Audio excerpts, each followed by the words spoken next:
কখনো চিরদিন ভালোবাসতে পারে না, কেননা প্রত্যেকটা জিনিসের একটা নির্দিষ্ট সময় অবধি ভ্যালু থাকে, তারপর অটোমেটিক্যালি সেটা কেমন যেন লাগতে শুরু করে, অনীহা ইত্যাদি, অতটা ইন্টারেস্ট পাওয়া যায় না। এটাই নিয়ম। কী করবে, ফেলতেও পারে না, তুলতেও পারে না, মনে হয় যেন ঝুলে আছে জিনিসটা, যেমন গলায় কাটা আটকালে হয় না, ঠিক ওই রকম ব্যাপার একটা।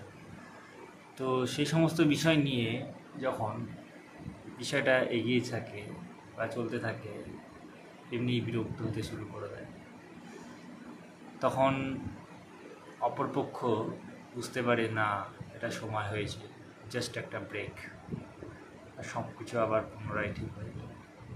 আর সেটাই হয়, আর সেটাই ঘটে, এটাই নিয়ম। কারণ মানুষের চাহিদা যখন একটা পেয়ে যাবে জিনিস, যেটা তার চাহিদা ছিল, পেয়ে যাওয়ার পর সেই জিনিসটা অতটা ভ্যালু থাকে না। কারণ ওই পাবে মোমেন্টটার জন্য একটা আকাঙ্ক্ষা থাকে, না পাবো জিনিসটা, কবে পাবো, কী করে পাবো, মানুষ বুদ্ধি খাটাতে থাকে। কিন্তু যখন জিনিসটা পেয়ে যায়, পাওয়ার পর সেটাকে নিয়ে অত ইন্টারেস্ট পায় না, পেয়েই তো গেলাম, এরকম একটা ব্যাপার, অনীহা চলে আসে জিনিসটার উপর।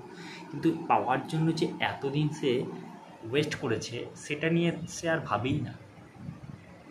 সে পেয়ে গেছে মানে ব্যাস, এনাফ দিস, এরকম জিনিস কাজ করে। এটা প্রত্যেকটা লাইফে একই রকমভাবে চলতে থাকে। অ্যাকচুয়ালি বর্তমান যুগে ওটা অনেক বেশি দেখা যাচ্ছে, এবং এটা খুবই সাধারণ একটা ব্যাপার হয়ে গেছে, সবারই দেখা যাবে।